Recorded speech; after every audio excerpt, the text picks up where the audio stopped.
Good afternoon doctor साहब। क्या good afternoon यार?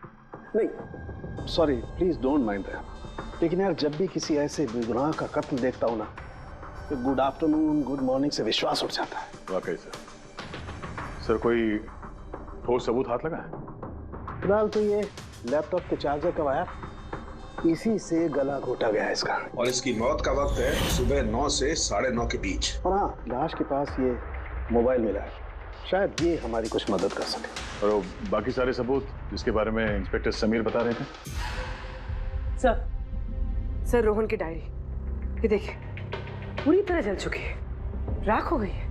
वो सर डायरी के साथ थोड़े डॉक्यूमेंट्स भी थे, लेकिन वो भी जल गए सर। समझ में ही नहीं आ रहा है कि क्या था उन डॉक्यूमेंट्स में।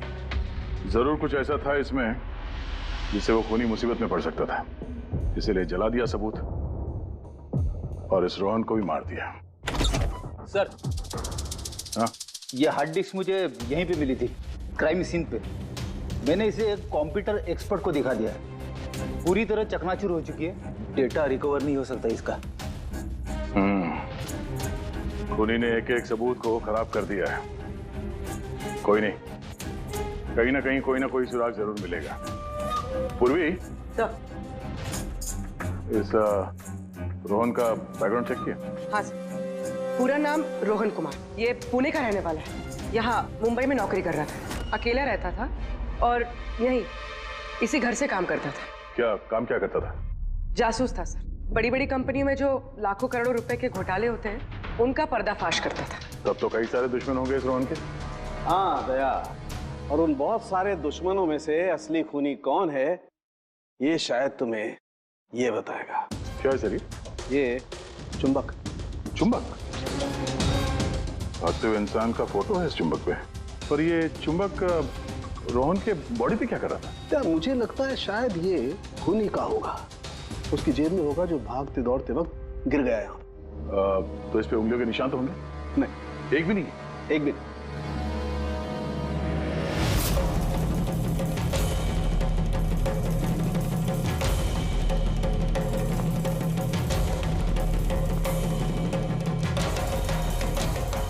खूनी शायद यहाँ से आया होगा। पूर्वी सर। ये रोहन फिलहाल किसके लिए काम कर रहा था? सर D&D बिल्डकॉम लिमिटेड के लिए। D&D Buildcom limited? ये तो इंजीनियरिंग और कंस्ट्रक्शन में नंबर 1 कंपनी है शहर की। हाँ सर, और ये देखिए इस टूटी हुई हार्ड डिस्क पे भी B&D बिल्डकॉम कंपनी का स्टिकर चिपका हुआ है। और मरने से ठीक पहले ये रोहन इस कंपनी के CEO हितेश के साथ वीडियो कॉल पे था। और सर लोकल पुलिस स्टेशन में ये हितेश ने कंप्लेंट दर्ज कराई थी।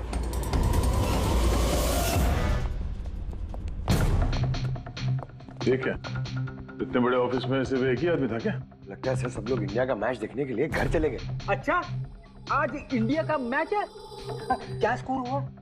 कोहली सेंचुरी मारने वाला है। क्या बात कर रहे हैं सर, आपको कैसे पता? तुम्हारा वॉचमैन कमेंट्री सुन रहा था। इन्वेस्टिगेशन करने आए हो तो कान आंख खुले रखो। सर, हितेश का cabin. Hitesh. Hi. CID। Please बैठिए, मैं आप लोगों का ही इंतजार कर रहा था। शुरू से बताइए सब कुछ।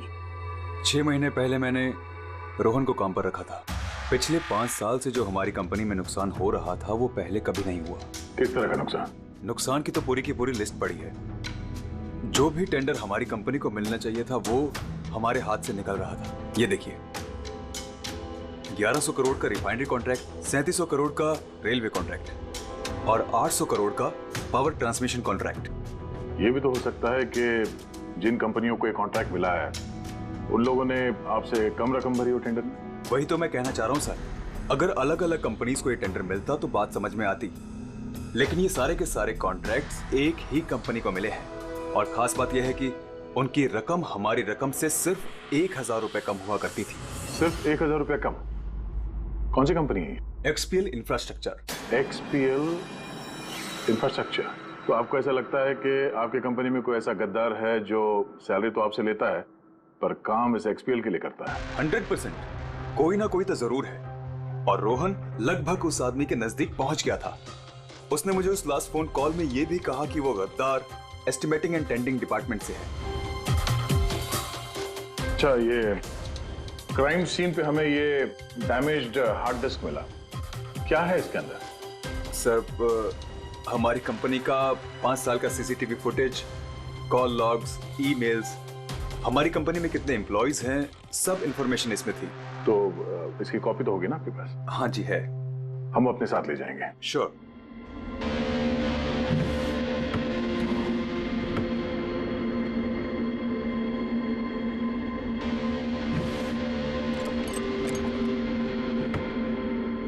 शायद हार्ड डिस्क चोरी हो गई, मैंने यहीं रखी थी hard disk.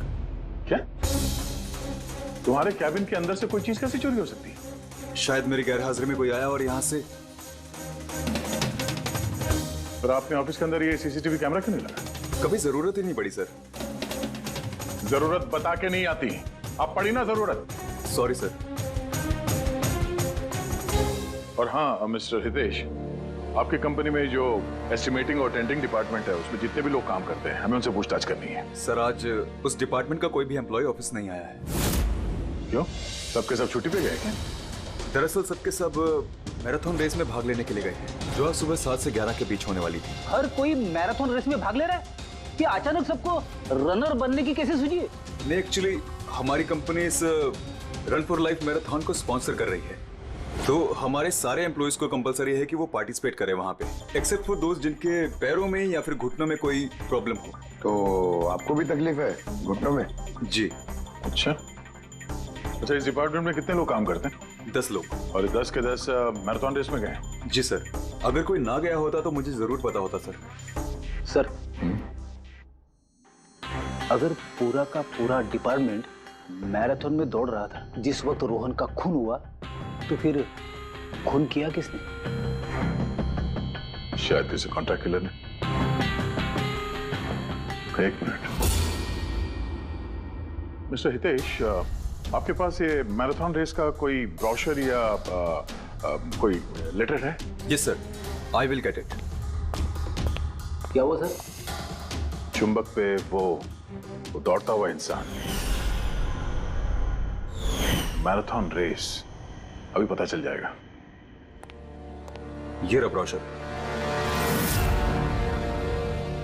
Thank you. You welcome sir. ये देखा, ये है उस चुंबक का राज जो क्राइम सीन पे मिला सीधे मैराथन रेस से। मतलब सर, उन्हीं मैराथन रेस में भाग रहा था और रोहन का खून करने के लिए वो रेस छोड़ के उसके घर चला गया। लगता तो कुछ ऐसा ही है।